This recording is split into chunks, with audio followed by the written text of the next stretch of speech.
Scotland, England జట్ల మధ్య T20 ప్రపంచ కప్ గ్రూప్ బి మ్యాచ్ వర్షం కారణంగా రద్దయింది. 10 ఓవర్ల ఆట మాత్రమే సాధ్యమైంది.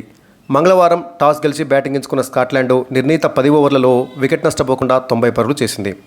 ఓపెనర్లు జార్జ్ మున్సీ 31 బంతుల్లో 4 ఫోర్లు 2 సిక్సర్లతోటి 41 పరుగులు చేసి నాటౌట్గా నిలవగా, మరో ఓపెనర్ మైకేల్ జోన్స్ 30 బంతుల్లో 4 ఫోర్లు 2 సిక్సర్లతోటి 45 పరుగులు చేసి నాటౌట్గా నిలిచి ఓపెనర్లిద్దరూ ధాటిగా ఆడారు.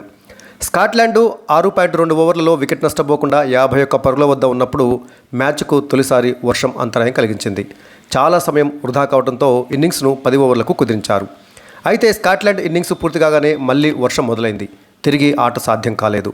ఆట ప్రారంభమై ఉంటే డక్వర్త్ లూయిస్ విధానంలో ఇంగ్లాండ్ 109 పరుగుల విజయ లక్ష్యాన్ని ఛేదించాల్సి వచ్చేది.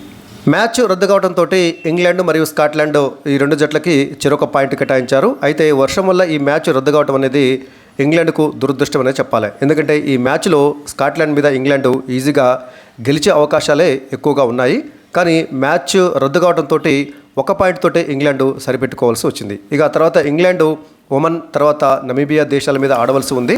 ఆస్ట్రేలియాతో కూడా ఆడవలసి ఉంది. అయితే ఇంగ్లాండ్ ఒకవేళ ఆస్ట్రేలియా మీద ఓడిపోయి నమీబియా, ఒమన్ జట్ల మీద గెలిచినా కూడా సూపర్ 8 అవకాశాలు సంక్లిష్టంగా మారతాయి. ఎందుకంటే స్కాట్లాండ్ కూడా ఇప్పుడు ఇంగ్లాండ్తో పాటు 1 పాయింట్ సాధించింది కాబట్టి స్కాట్లాండ్ ఆ తర్వాత ఒమన్, నమీబియా మీద గెలిచి ఒకవేళ ఆస్ట్రేలియా మీద ఓడిపోయినా అప్పుడు ఇంగ్లాండ్, స్కాట్లాండ్ రెండు జట్లు కూడా సమానమైనటువంటి పాయింట్లు సాధించే అవకాశం ఉంటుంది. అప్పుడు నెట్ రన్ రేటు కీలకంగా మారుతుంది.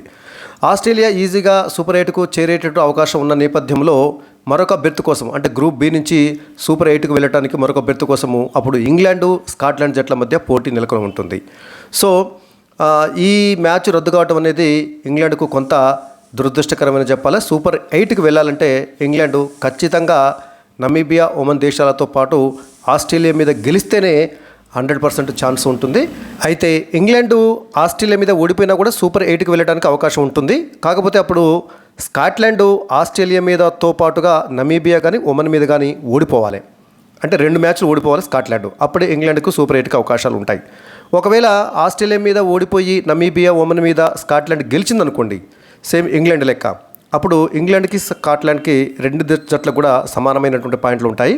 అప్పుడు నెట్ రన్ రేటు కీలకంగా మారుతుంది. సో కాబట్టి అప్పుడు ఇంగ్లాండు యొక్క సూపర్ 8 అవకాశాలు ప్రమాదంలో పడే అవకాశం ఉంటుంది. కాకపోతే ఇంగ్లాండు అటు నమీబియా మీద, ఇటు ఒమన్ మీద భారీ తేడాతో గెలిస్తే మాత్రం సూపర్ 8 అవకాశాలను మెరుగుపరచుకోవచ్చు.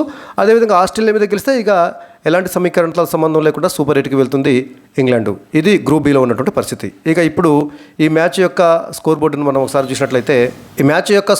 మనం ఒకసారి పరిశీలించినట్లయితే టాస్ గెలిచి మొదట బ్యాటింగ్ చేపట్టినటువంటి స్కాట్లాండ్ నిర్ణీత 10 ఓవర్లలో వికెట్ నష్టపోకుండా 90 పరుగులు చేసింది.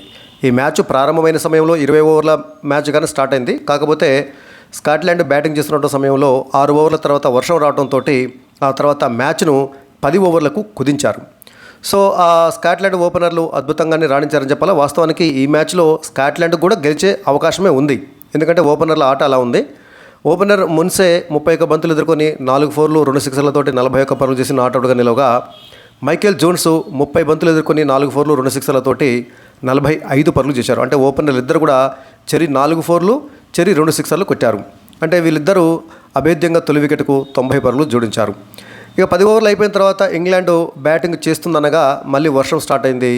ఆ వర్షం తగ్గకపోవడంతో మ్యాచ్ను రద్దు చేస్తున్నట్లు ఎంపైర్లు ప్రకటించారు. దీంతో 2 జట్లు కూడా చెరొక పాయింట్ కేటాయించడం జరిగింది. ఇక ఇంగ్లాండ్ బౌలర్లు ఎవరు కూడా 1 వికెట్ కూడా తీయలేకపోయారు.